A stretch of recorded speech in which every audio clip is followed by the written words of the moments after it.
wabarakatuh. Perkenalkan, nama saya Citra Asmara Simamanda, nomor absen 31. Perkenalkan, nama saya Yunita Nurrahma Arif, nomor absen 10.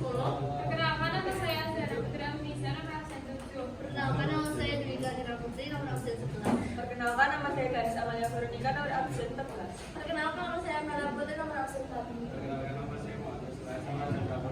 Perkenalkan, nama saya Muhammad Perkenalkan, nama saya Fatul Pengurawan, nomor 12. Baik teman-teman semuanya, kali ini kelompok kita akan menjelaskan tentang penyakit menular seksual berdasarkan penyebabnya, yaitu yang pertama disebabkan oleh virus, bakteri, parasit, jamur, dan protozoa. Baik, untuk yang pertama adalah HIV. HIV itu panjangannya adalah Human Immunodeficiency Virus, yaitu virus yang menyebabkan penyakit AIDS. AIDS sendiri itu adalah Acquired Immunodeficiency Syndrome, yaitu penyakit yang menurunkan kekebalan tubuh kita. Untuk gejala HIV sendiri adalah diantaranya adalah yang pertama adalah berkeringat terus-menerus di malam hari, kemudian demam dan sakit kepala, lalu ada ketiak, paha ataupun leher itu mengalami kemerahan, kemudian penurunan berat badan secara cepat, diare terus-menerus, terdapat bintik ungu, kebiruan pada kulit, dan batuk tanpa damai. Ya, untuk penularan HIV sendiri itu yang pertama adalah hubungan seks bebas, lalu yang kedua transfer jarum atau alat suntik yang steril, transfusi darah, dan keturunan, yaitu dari ibu kepada bayinya ketika melahirkan. Untuk pengobatannya sendiri itu hingga saat ini belum ada obat ataupun apapun yang bisa menyembuhkan HIV secara total.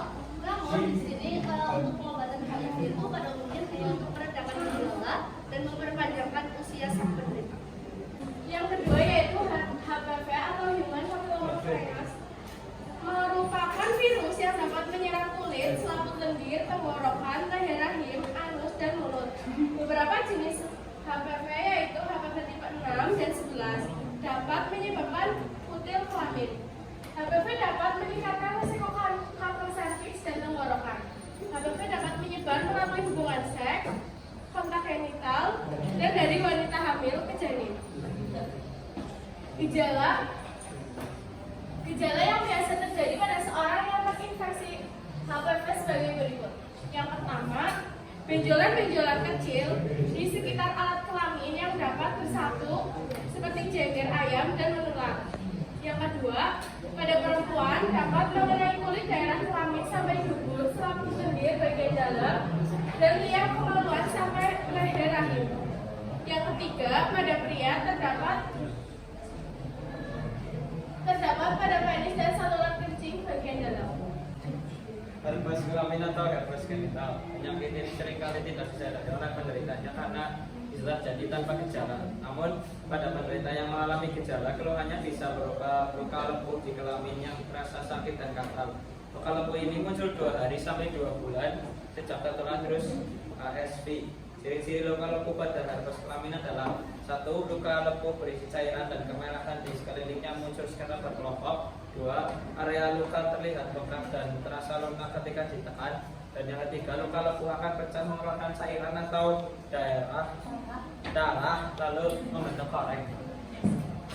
Lebih dulu kita harus mengerti apa itu hepatitis B. Jadi hepatitis B itu adalah peradangan pada organ hati yang disebabkan oleh virus hepatitis B. Nah, virus dari hepatitis B ini bisa menular itu hubungan seksual atau berbagai jarum suntik. Nah, apa sih sebenarnya penyebab dari adanya penyakit hepatitis B? Jadi hepatitis B itu menular melalui hubungan seksual yang tidak menggunakan pengaman dan dibagi jarum suntik dengan penderita hepatitis B. Nah, alasannya kenapa ini bisa tertular itu karena virus hepatitis B itu berada di dalam darah atau di dalam cairan tubuh, seperti di sperma atau cairan vagina. Nah, biasanya penderita dari hepatitis B ini nggak sadar kalau dia itu mengidap atau menderita hepatitis B atau dirinya itu udah terinfeksi dari virus hepatitis B.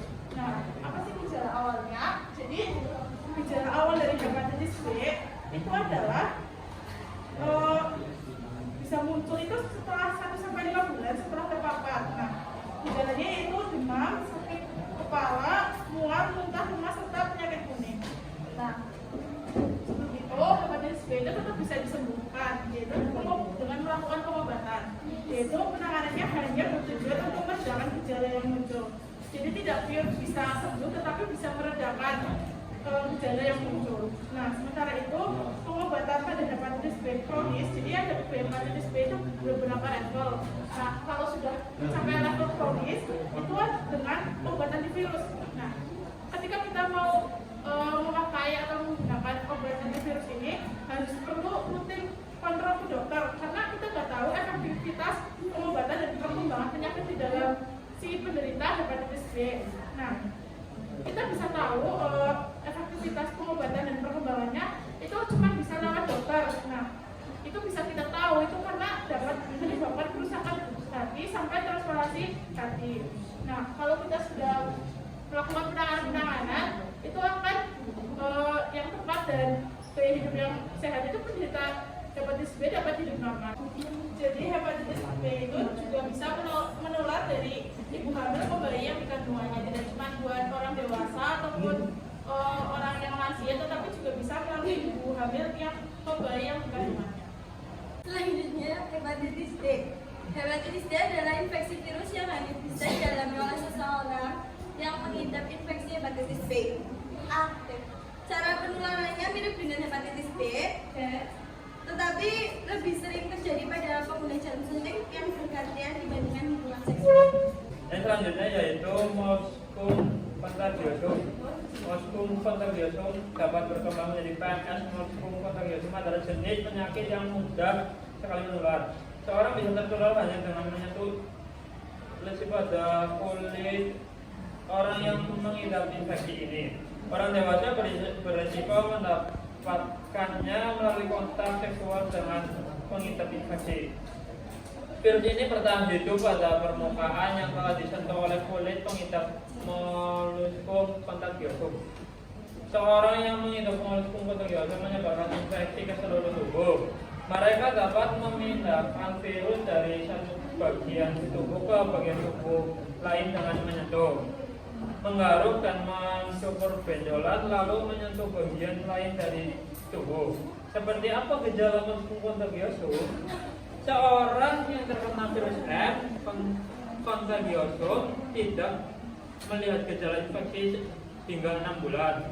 Masa inkubasi rata-rata berjalan selama 2-7 minggu. Kemudian seseorang yang mengidap Molluscum contagiosum mungkin mulai sadar akan munculnya sekelompok lesi kecil yang tidak nyeri. Benjolan ini muncul sendiri atau dalam tambalan sebanyak 20. Ciri-ciri benjolan yakni seperti sangat kecil, berkilau dan berpenampilan halus. Warnanya mirip seperti daging, yaitu berwarna putih atau merah muda, berbentuk seperti kubah dengan lekuk atau lentung di tengahnya, berisi cairan seperti lilin. Ukuran diameternya yang kurang lebih 2-5 mm, dapat muncul di mana saja kecuali pada telapak tangan atau telapak kaki. Baik, yang selanjutnya adalah sifilis. Sifilis ini sering disebut juga dengan raja singa dan disebabkan oleh bakteri Treponema pallidum. Untuk gejalanya sendiri itu ternyata sifilis memiliki 4 macam jenis, yaitu ada sifilis primer, sekunder, latent, dan juga tersier. Untuk yang primer sendiri itu gejalanya itu hanya ditandai dengan luka berat keras di sekitar daerah yang terkena infeksi. Sedangkan untuk sifilis sekunder adalah ditandai dengan munculnya ruang-ruang pada tubuh kita. Lalu yang ketiga yaitu sifilis latent adalah sifilis yang tidak menimbulkan gejala, namun di samping itu ternyata bakterinya itu sudah ada di dalam tubuh sang penderita. Untuk yang selanjutnya adalah sifilis tersier. Sifilis tersier ini adalah sifilis yang sudah berat dan menyebabkan adanya kerusakan pada otak, jantung ataupun organ-organ vital lainnya. Untuk penularannya sendiri, infeksi ini ternyata menyebar melalui hubungan seksual yang umumnya itu seksual yang bebas dan juga seksual yang berhubungan dengan penderita raja singa ini sendiri. Lalu untuk bakteri penyebab sifilis ini juga bisa menyebar melalui kontak fisik dengan penderita sifilis terhadap luka-lukanya. Untuk pengobatannya sendiri itu untuk sifilis itu sebenarnya lebih mudah ketika pada tahap awal, yaitu tahap luka ringan. Namun ketika sudah berlanjut maka sifilis itu dapat dibuka dengan perilaku seks yang aman. Selanjutnya pemeriksaan atau screening pada orang-orang yang umumnya itu sudah digejalai dari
Chlamydia adalah salah satu penyakit menular seksual yang ditularkan melalui hubungan seks tanpa menggunakan kondom. Sebagian besar pengidap chlamydia didominasi oleh kaum wanita yang berusia muda. Namun baik pria maupun wanita segala usia pun bisa terkena chlamydia. Gejala chlamydia yaitu perubahan warna keputihan, sakit yang membakar selama buang air kecil. Kedua, pada infeksi kronis dapat menyebabkan penyebaran ke saluran telur yang menimbulkan nyeri perut bagian bawah. Hingga gejala chlamydia biasanya muncul 7 hingga 21 hari setelah terpapar. Sangat penting untuk mengobati penyakit ini dengan segera, karena jika tidak segera diobati akan menyebabkan infeksi pada saluran kencing, kelenjar prostat atau penyakit radang paru. Yang selanjutnya ada granuloma inguinale atau granulomatous. Adalah infeksi menular seksual yang disebabkan oleh bakteri Klebsiella granulomatous yang ditandai dengan munculnya benjolan merah berukuran kecil yang tidak terasa nyeri di area kelamin dan jika tanpa pengobatan akan membuat jaringan parut permanen. Virus ini biasa ditemukan pada orang yang berusia 20-40 tahun dan aktif secara seksual atau lebih sering dialami oleh pria daripada wanita. Penyebab virus ini disebabkan oleh bakteri Klebsiella granulomatous melalui hubungan seks, melalui vagina atau vaginal, dan melalui anus atau anal.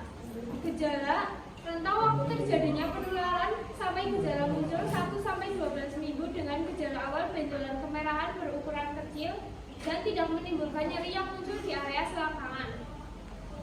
Gejala ini berkembang pada 3 tahap, yaitu yang pertama, benjolan akan menyebar ke area luar selangkangan, akan membesar, menonjol, dan tampak merah seperti daging tubuh serta mudah berdarah bila tergesek. 2. Bakteri mulai merusak kulit sehingga membentuk luka terbuka di selangkangan yang menimbulkan bau tidak sedap. Pada pria, luka terbuka ini dapat muncul di penis, skrotum, dan pangkal paha. Sedangkan pada wanita, luka dapat terbentuk di vulva, vagina, dan area sekitarnya. Yang ketiga, luka makin dalam dan membentuk jaringan parut di sekitar selangkangan. Dapat menyebar ke kelenjar getah bening di lingkar paha dan menyebabkan area tersebut membengkak. Infeksi juga bisa menyebar ke tulang, sendi, dan hati melalui aliran darah. Orang dengan perilaku lelaki seks lelaki atau LSL lebih rentan tertular virus ini daripada kalangan heteroseksual. Virus ini juga lebih sering terjadi di wilayah tropis dan subtropis. Dapat terjadi pada korban pemerkosaan.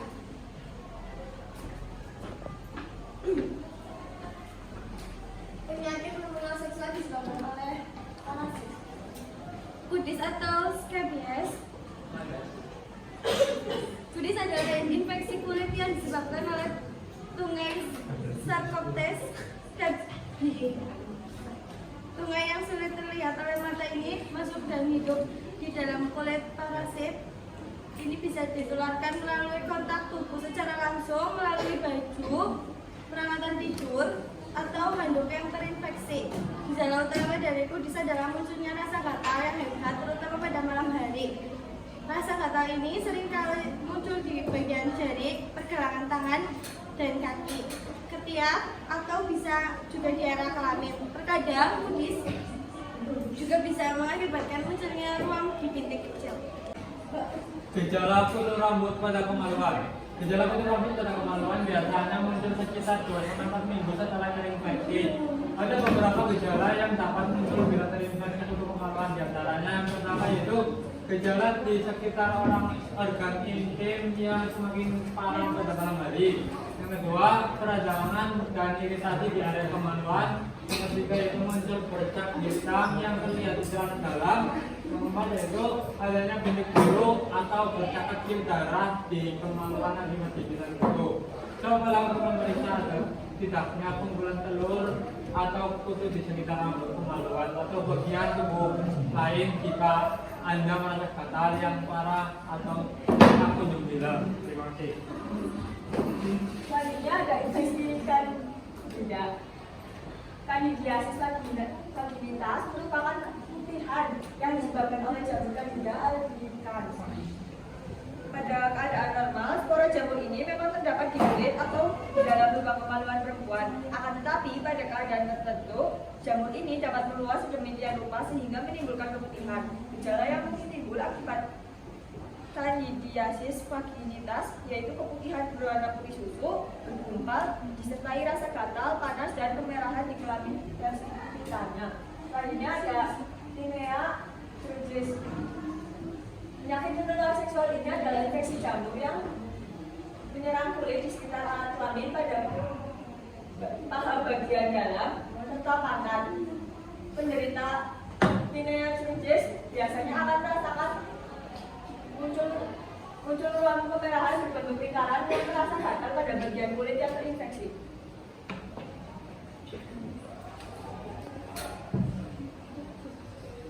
Baik, penyakit menular seksual disebabkan pada protozoa. Trikomonisasi penyakit menular seksual yang disebabkan oleh protozoa kecil bernama Trichomonas vaginalis. Jadi ini dapat dengan mudah ditularkan melalui hubungan seksual. Gejala trikomonisasi sebagai berikut. Yang pertama yaitu wanita keputihan yang banyak. Saatnya jam ke-6 dimulai. It's time to begin the 6th lesson.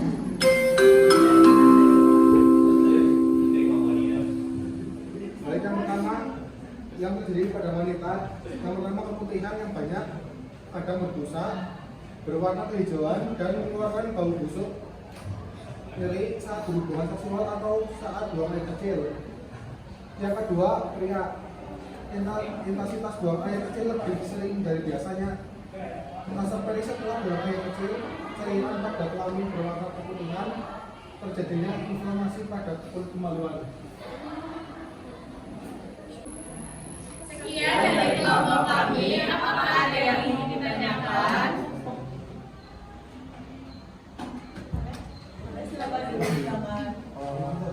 Perkenalkan, saya Arif Putra Ramadan nomor absen 5. Saya izin bertanya. Tadi kan dijelaskan bahwasanya salah satu penyebab dari HIV itu adalah dilakukannya seks bebas atau free sex. Nah, kaitannya seks bebas dengan HIV itu bagaimana? Terima kasih. Untuk Amalia Relawati, bagaimana pertanyaannya? Saya Amalia Relawati, izin bertanya. Apakah pengidap AIDS bisa sembuh? Ya, terima kasih untuk teman-teman atas pertanyaannya. Jadi saya di sini izin untuk menjawab pertanyaan dari Arif Putra Ramadan. Jadi mengapa seks bebas dapat menyebabkan HIV? Nah, sebelumnya kita tuh harus tahu bahwa HIV sendiri ini cara penularannya melalui hubungan seksual, baik melalui vagina maupun anal. Nah, tidak cuma itu, virus ini juga disebut bisa menular melalui seks oral atau melalui mulut, tapi resikonya cenderung kecil, bahkan langka gitu. HIV itu menular melalui seks oral biasanya karena terdapat luka terbuka di mulut seperti gusi, berdarah, atau sariawan. Nah, kan karena hal-hal seperti itu, ketika kita melakukan seks bebas, maka kita nggak tahu kesehatan dari orang tersebut yang berhubungan dengan kita itu sebenarnya bagaimana kondisi fisiknya atau kondisi tubuhnya. Kan kita nggak tahu ya, HIV itu nggak bisa kelihatan secara transparan apakah dia mengidap penyakit HIV itu atau tidak. Terima kasih. Baik, untuk nomor 2 dari Mbak Rela, yaitu apakah pengidap AIDS itu dapat sembuh atau tidak? Izin jawab bahwasanya dari sumber-sumber yang saya baca sebelum kami diskusikan bersama bahwasanya untuk HIV itu meski bisa diobati, namun sebenarnya tidak bisa sembuh sepenuhnya. Dan untuk kasus-kasus yang lain seperti yang tadi disebutkan pada saat menjelaskan tentang penyebab HIV, untuk ibu yang mengidap HIV itu bisa menularkan kepada anaknya. Itu kenapa? Karena pada saat ibu melahirkan itu akan melahirkan itu adanya viral load. Viral load adalah tingkat dari HIV di dalam darah tubuh sang penderita itu ketika melahirkan itu sangat tinggi, sehingga bayi yang dikandungnya itu sangat rentan terhadap HIV itu sendiri. Dan untuk pengobatannya sendiri itu, contoh itu dari sang ibu yang sedang mengandung itu sebenarnya ketika sebelum melahirkan itu telah dites dulu apakah HIV atau tidak. Apabila terkena HIV, maka nantinya akan diberikan obat yaitu namanya ARV, yaitu antiretroviral ya benar, yaitu salah satu obat di mana akan menekan adanya HIV di dalam tubuh sang penderita hingga 7%.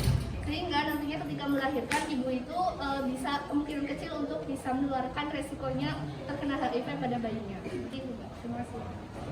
Apakah sudah menjawab? Sudah.